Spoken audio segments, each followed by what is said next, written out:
The attack on the United States Capitol on January 6, 2021, is an enduring symbol of the country's current anti-democracy movement. Images of the assault are burned into national memory. Americans watched as a violent mob scaled walls, overwhelmed law enforcement officers, occupied Congress, and delayed the constitutional certification of a presidential election. This was not a spontaneous protest that got out of hand. It was a coordinated insurrection, fueled by an onslaught of disinformation. January 6 was only the most explosive expression of a campaign against democracy that was instigated much earlier and that continues to this day.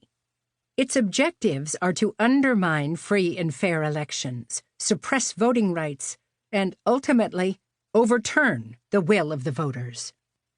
This anti-democracy campaign must be stopped, and we believe it can be.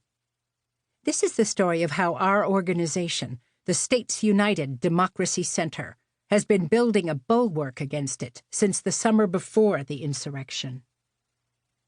Although there were many earlier indications of a growing movement against democracy, by the middle of 2020, alarming anti-democracy rhetoric became impossible to ignore. The loudest voice belonged to the sitting president, Donald Trump.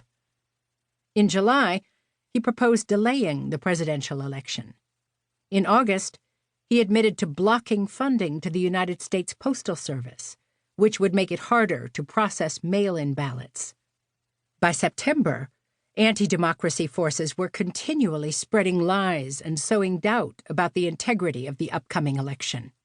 Trump was telling white supremacist groups to stand back and stand by, and instructing his supporters to go to the polls and watch very carefully.